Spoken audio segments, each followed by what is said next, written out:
ഇതാണ് ഉണ്ടപ്പുട്ട്. നിങ്ങൾ ഉണ്ടപ്പുട്ട് കഴിച്ചിട്ടുണ്ടോ? ഞാനും ആദ്യമായിട്ടാട്ടോ കഴിക്കുന്നത്. ഇത് കണ്ണൂരുകാരുടെ റെസിപ്പിയാണ്. അപ്പോൾ ഞാനിതിങ്ങനെ ഇൻസ്റ്റഗ്രാമിൽ കണ്ടപ്പോൾ എനിക്ക് തോന്നി കണ്ടപ്പോൾ ടേസ്റ്റ് ഉണ്ടാവുമെന്ന്. അപ്പോൾ ഒന്ന് ട്രൈ ചെയ്ത് നോക്കാമെന്ന് വിചാരിച്ചു. അങ്ങനെ ട്രൈ ചെയ്ത് നോക്കിയതാണ്. പക്ഷേ ഇതിൻ്റെ രുചി അത് അസാധ്യ രുചിയാട്ടോ. ഒരു പ്രാവശ്യമെങ്കിലും നമ്മളൊന്ന് ട്രൈ ചെയ്ത് നോക്കേണ്ട ഒരു റെസിപ്പിയാണ്. അപ്പോൾ നമുക്കിത് എങ്ങനെ ഉണ്ടാക്കാൻ നോക്കിയാലോ? അപ്പോൾ അതിനായിട്ട് ഞാൻ കുറച്ച് വെളിച്ചെണ്ണ ചൂടാക്കിയിട്ടുണ്ട്. ഇതിലേക്ക് നമുക്ക് ചെമ്മീനും ഉപ്പും മുളകും തേച്ചിട്ട് അതൊന്ന് പൊരിച്ചെടുക്കാം. അപ്പോൾ നിങ്ങൾക്ക് ഇഷ്ടമുള്ള ഫില്ലിങ്സ് ഇതിന് യൂസ് ചെയ്യാം. ചിക്കനാണോ ചിക്കൻ യൂസ് ചെയ്യാം, ചെമ്മീൻ വേണമെങ്കിൽ ചെമ്മീൻ യൂസ് ചെയ്യാം, അതല്ലാന്നുണ്ടെങ്കിൽ നിങ്ങൾക്ക് ബീഫോ എന്ത് വേണമെങ്കിലും നിങ്ങൾക്ക് യൂസ് ചെയ്യാം കേട്ടോ. ഇനി നമുക്കിത് നന്നായിട്ടൊന്ന് പൊരിച്ച് മാറ്റി വെക്കാം. എന്നിട്ട് നമ്മൾ ഒരു കപ്പ് അരിപ്പൊടി എടുക്കണം. അരിപ്പൊടി എടുത്തിട്ട് അതിലേക്ക് കുറച്ച് വെളിച്ചെണ്ണ ഒഴിച്ചിട്ട് അതിൽ നല്ല ഉപ്പിട്ട് തിളച്ച വെള്ളം തന്നെ വേണം. അത് കുറേശ്ശെ ഒഴിച്ചിട്ട് ഒരു ഇടിയപ്പത്തിൻ്റെ മാവിനൊക്കെ നമ്മൾ കുഴയ്ക്കൂലേ, ആ ഒരു പരുവത്തിൽ വേണം ഇത് കുഴച്ചെടുക്കാനായിട്ട്. അപ്പോൾ കുറേശ്ശെ വെള്ളം ഒഴിച്ച് കുഴച്ചെടുത്താൽ മതി, അല്ലെങ്കിൽ വെള്ളമൊക്കെ കൂടിപ്പോകും കേട്ടോ. അപ്പോൾ ഇടിയപ്പത്തിനൊക്കെ ഉണ്ടാക്കാൻ എല്ലാവർക്കും അറിയാമല്ലോ, അപ്പോൾ അതുപോലെ അങ്ങ് കുഴച്ചെടുത്താൽ മതി. അപ്പോൾ ഇതൊന്ന് ജസ്റ്റ് ഒന്ന് ചൂടാറിയതിന് ശേഷം നമുക്ക് കുഴച്ചെടുക്കാം. ഇനി ഞാനൊരു 1/4 കപ്പ് തേങ്ങ ചിരകിയതിലേക്ക് ഒരു 1/2 ടീസ്പൂൺ പെരിഞ്ജീരകം ചേർത്തിട്ട് ഒന്ന് ക്രഷ് ചെയ്ത് മാറ്റി വെച്ചിട്ടുണ്ട്. പിന്നെ കുറച്ച് വെളിച്ചെണ്ണ ചൂടാക്കിയിട്ട് അതിലേക്ക് 2 സവാള ചെറുതാക്കി അരിഞ്ഞത് ചേർത്തിട്ട് കുറച്ച് ഉപ്പും ചേർത്ത് നന്നായിട്ടൊന്ന് വഴറ്റിയെടുക്കുന്നുണ്ട്. പിന്നെ നമുക്കിതിലേക്ക് 1 ടീസ്പൂൺ ഇഞ്ചി വെളുത്തുള്ളി പേസ്റ്റ് ചേർത്ത് കൊടുക്കാം. എന്നിട്ട് അതിൻ്റെ പച്ചച്ചുവയൊക്കെ ഒന്ന് മാറുന്നത് വരെ നന്നായിട്ടൊന്ന് വഴറ്റിയെടുക്കാം കേട്ടോ. അത് നന്നായിട്ട് വഴറ്റിയെടുത്തതിന് ശേഷം അതിലേക്ക് ഒരു പച്ചമുളക് അരിഞ്ഞത് ചേർത്ത് കൊടുക്കാം. നിങ്ങളുടെ അടുത്ത് മല്ലിയിലയും കറിവേപ്പിലയൊക്കെ ഉണ്ടെങ്കിൽ അതൊരു 1/2 ടീസ്പൂൺ ചേർത്ത് കൊടുക്കുക കേട്ടോ. എന്നിട്ട് ഞാൻ കുറച്ച് മഞ്ഞൾപ്പൊടി ചേർത്ത് കൊടുത്തിട്ടുണ്ട്. പിന്നെ ഒരു 1/2 ടീസ്പൂൺ മുളക് പൊടി. ഇത് നല്ല എരിവുള്ള മുളകായതുകൊണ്ടാണ് ഞാൻ 1/2 ടീസ്പൂൺ ചേർത്തത്. നിങ്ങളുടെ എരിവിനനുസരിച്ചിട്ട് മുളക് പൊടി ചേർക്കുക.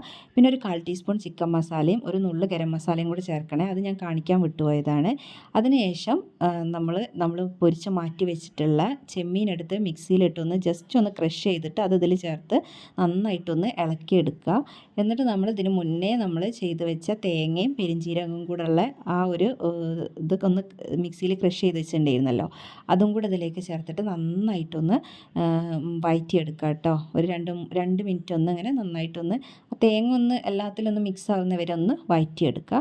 അപ്പോൾ നമ്മുടെ മിക്സ് ഇവിടെ റെഡി ആയിട്ടുണ്ട്. ഇനി നമ്മൾ നേരത്തെ മാറ്റി വെച്ച മാവെടുത്ത് നന്നായിട്ട് കുഴച്ചിട്ട് ഇതുപോലെ ഒന്ന് ഉരുട്ടിയെടുക്കുക കേട്ടോ. നമ്മൾ കൊഴുക്കട്ടൊക്കെ ഉണ്ടാക്കാൻ ഉരുട്ടിയെടുക്കില്ല, അതുപോലെ ഒന്ന് ഉരുട്ടി ഒന്ന് പരത്തുക.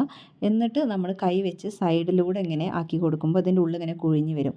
അപ്പോൾ ഒരു സ്പൂണ് ഫില്ലിങ്സ് എടുത്തിട്ട് ഇതിനുള്ളിൽ വെച്ച് കൊടുക്കുക. എന്നിട്ട് ഇതിന് 2 സൈഡിൽ നിന്നും പതുക്കെ മടക്കിയിട്ട് വേണം കേട്ടോ അതുപോലെ ഒട്ടിച്ചു കൊടുക്കാനായിട്ട്. എന്നിട്ട് പിന്നെ ഒന്ന് പതുക്കെ ഉരുട്ടി കൊടുക്കുക. ഞാൻ ഉരുട്ടിയമാതിരി വല്ല സ്പീഡിൽ ഉരുട്ടിയിട്ടുണ്ടെങ്കിൽ ഇതുപോലെ പൊട്ടിപ്പോയെന്ന് ജസ്റ്റ് ഒട്ടിച്ചു കൊടുത്താൽ മതി. പക്ഷേ ഇങ്ങനെ പതുക്കെ ഉരുട്ടിയെടുക്കുന്നതാണ് നല്ലത്. അപ്പോൾ ഇത് ഉരുട്ടിയെടുത്തിട്ടുണ്ട്. ഇതുപോലെ എല്ലാം നമുക്ക് ചെയ്തെടുക്കണം. എന്നിട്ട് കുറച്ച് തേങ്ങ ചിരകിയിൽ ഇത് നന്നായിട്ടൊന്ന് കോട്ട് ചെയ്തെടുക്കുക. അപ്പോൾ ഇതുപോലെ എല്ലാം നന്നായിട്ട് കോട്ട് ചെയ്തെടുക്കുക. അതിന് ശേഷം നമുക്കിതൊന്ന് ആവി കയറ്റാൻ വെക്കണം. അപ്പോൾ ആവി കയറ്റാൻ വേണ്ടിയിട്ട് ഞാൻ ഇഡ്ഡലി ചെമ്പിൽ വെള്ളം വെച്ച് നന്നായിട്ട് തിളപ്പിച്ചിട്ടുണ്ട്. ഇനി അതിലേക്ക് നമുക്കിത് ഇറക്കി വെച്ച് കൊടുക്കാം. അപ്പോൾ ഈ പാത്രത്തിലൊന്ന് എണ്ണ പുരട്ടി കൊടുക്കണേ, ഒട്ടിപ്പിടിക്കാണ്ടിരിക്കാൻ. എന്നിട്ടിത് നമുക്കൊന്ന് അടച്ചൊരു 10 മിനിറ്റ് വെയിറ്റ് ചെയ്യാം.